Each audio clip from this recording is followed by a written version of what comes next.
Halo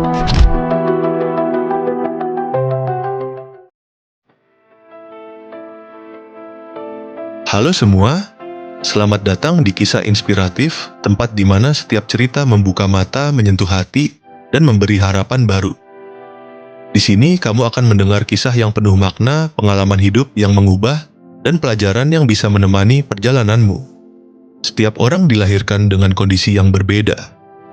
Ada yang terlahir dalam kemewahan, ada pula yang tumbuh dalam keterbatasan.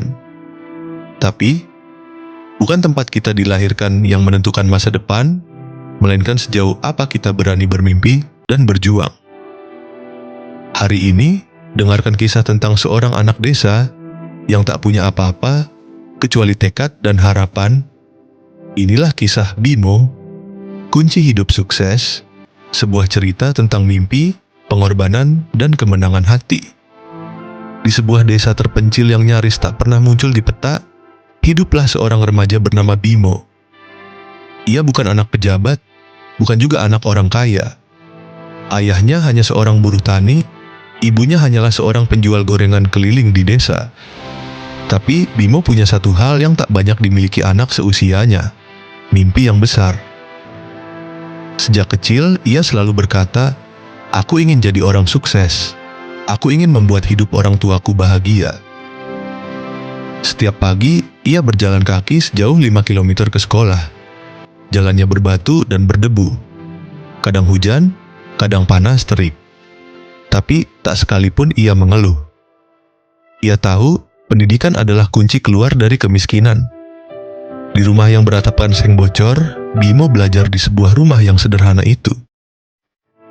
Ia tak punya meja belajar, hanya sebilah papan dan semangat yang tak pernah padam. Suatu hari, sang guru bertanya, "Kenapa kamu selalu belajar sepenuh hati, Bimo?" Ia menjawab, "Karena saya ingin membangun jembatan untuk desa ini, agar anak-anak nanti tidak harus menyeberang sungai dengan tali tambang." Kalimat itu membuat sang guru menangis haru. Sejak saat itu, guru tersebut menjadi penyokong diam-diam bagi Bimo, memberikan buku bekas, membiayai formulir ujian, bahkan mencarikan beasiswa. Tahun berganti, Bimo lulus dengan nilai terbaik sekabupaten dan diterima di universitas teknik ternama. Ia kuliah sambil bekerja. Kadang jadi pelayan kafe, kadang mengajar les anak SD. Tapi semangatnya tak pernah padam. Ia tahu hidup tidak akan mengkhianati orang yang bersungguh-sungguh. 5 tahun kemudian, ia kembali ke desanya.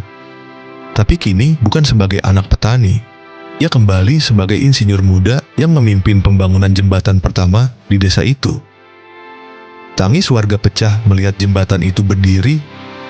Anak-anak bisa menyeberang dengan aman. Para petani bisa membawa hasil panen lebih cepat. Di ujung jembatan berdiri sebuah plakat kecil bertuliskan, "Kunci hidup sukses bukan kekayaan, tapi mimpi dan kerja keras." Hidup tidak selalu mudah, dan jalan menuju sukses jarang lurus dan mulus. Tapi seperti Bimo, siapapun bisa meraih mimpi, asal tak berhenti melangkah. Karena sukses bukan hanya milik mereka yang punya segalanya, tapi milik mereka yang berani bermimpi dan tidak takut jatuh bangun. Semoga kisah ini mengingatkan kita semua, bahwa di balik setiap kesederhanaan, bisa tersembunyi kekuatan yang luar biasa. Terima kasih telah mendengarkan kisah ini. Sampai jumpa di cerita inspiratif berikutnya.